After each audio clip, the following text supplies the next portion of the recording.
نکاح کرنے سے پہلے خاص طور سے جب لڑکیاں دیکھنے کے لیے جائے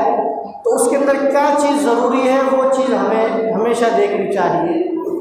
آج کا دور وہ دور ہے کہ جس دور کے اندر جب لڑکی دیکھنے کے لیے جاتے ہیں تو یہ دیکھتے ہیں کہ اس کے گھر والے کتنے پیسے والے ہیں،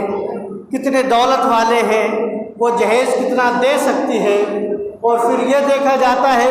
کہ وہ لڑکی حسین و جمیل ہے کہ نہیں، یہ دیکھا جاتا ہے کہ دنیاوی تعلیم اس نے کیا حاصل کی ہے، کتنی اس نے پڑھائی کی ہے۔ اگر دیکھا نہیں جاتا ہے تو یہ نہیں دیکھا جاتا ہے کہ اس کے اندر دینداری کتنی ہے، وہ کتنی حیا والی ہے، وہ کتنی پردے والی ہے، وہ برقع پہنتی ہے کہ نہیں پہنتی ہے، وہ غیر محرموں سے پردہ کرتی ہے یا نہیں کرتی ہے، یہ چیز نہیں دیکھی جاتی ہے۔ صرف اور صرف حسن و جمال دیکھا جاتا ہے اور مال و دولت دیکھی جاتی ہے، اور اس کا بدلہ کیا ہوتا ہے؟ آنے کے بعد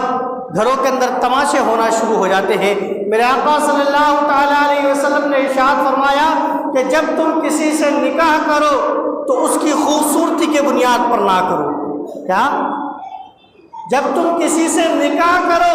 تو صرف اس کی خوبصورتی کے اوپر نکاح نہ کرو، ہو سکتا ہے کہ اس کی خوبصورتی ختم ہو جائے، ہو سکتا ہے کہ اس کی خوبصورتی ختم ہو جائے۔ آپ دیکھیے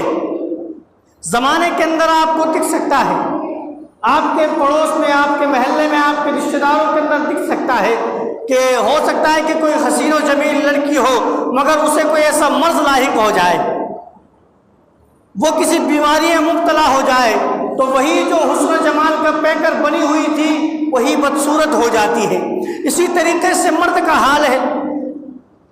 کہ اللہ نے اس کو توانائی عطا فرمائی، قوت عطا فرمائی، طاقت عطا فرمائی، خوبصورتی عطا فرمائی، مگر نہ جانے کب کون سی بیماری لگ جائے اور وہ اس بیماری کا شکار ہو جائے اور وہ اس بیماری کی بنیاد پر تباہ و برباد ہو جائے، اس کی صحت ختم ہو جائے، اس کی خوبصورتی ختم ہو جائے۔ تو حضور علیہ السلام نے ارشاد فرمایا کہ جب تم کسی سے نکاح کرو تو صرف اس کی خوبصورتی کی بنیاد پر نہ کرو۔ آگے میرے آقا نے ارشاد فرمایا کہ اگر تم کسی سے نکاح کر رہے ہو تو اس کی مال کی بنیاد پر اس سے نکاح نہ کرو۔ کیا فرمایا؟ اس کے مال کی بنیاد پر اس سے نکاح نہ کرو، ہو سکتا ہے کہ وہ مال تمہیں وبا کے اندر مبتلا کر دے، ہو سکتا ہے کہ وہ مال تمہیں گمراہیت کے دروازے تک لے جائے، ہو سکتا ہے کہ وہ مال تمہیں گناہوں کے دلدل کے اندر غرق کر دے۔ دیکھا گیا ہے کہ انسان غریب ہوتا ہے تو گناہ نہیں کرتا ہے، غلط فعلوں سے بچتا ہوا نظر آتا ہے، مگر اللہ اس کو مال دے دے تو وہ نہ جانے کون کون سے شوق پالنے لگ جاتا ہے، نہ جانے وہ کون کون سے کام کرنے لگ جاتا ہے۔ حضور نے ارشاد فرمایا کہ کسی سے نکاح کرو تو اس کی مال کی بنیاد پر نہ کرو، ہو سکتا ہے کہ وہ مال تمہیں تباہ و برباد کر دے۔ کیا ہو سکتا ہے کہ وہ مال تمہیں تباہ و برباد کر دے؟ حضور علیہ السلام نے ارشاد فرمایا کہ جب تمہیں نکاح کرنا ہے تو حضور نے ارشاد فرمایا کہ یہ دیکھو کہ وہ دیندار ہے کہ نہیں، وہ دیندار ہے کہ نہیں۔ آگے میرے آقا نے ارشاد فرمایا اگرچہ وہ کالی ہی کیوں نہ ہو، اگرچہ وہ چپٹی ہی کیوں نہ ہو، اگرچہ وہ بدصورت ہی کیوں نہ ہو، اگر وہ دیندار ہے تو اس سے نکاح کرنا چاہیے۔ کیا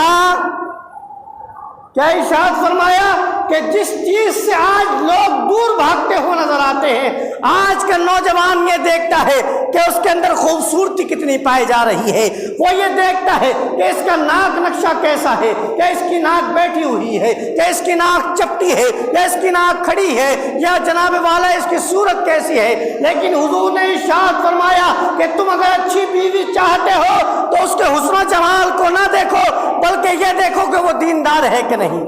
یہ دیکھو کہ وہ نماز پڑھنے والی ہے کہ نہیں، یہ دیکھو کہ وہ پردہ کرنے والی ہے کہ نہیں۔ آپ دیکھیں کہ زمانے کے اندر دیکھا گیا ہے کہ لوگ خوبصورتی کے اندر مبتلا ہو جاتے ہیں اور پوری زندگی اس خوبصورتی کی غلامی کرتے ہوئے نظر آتے ہیں،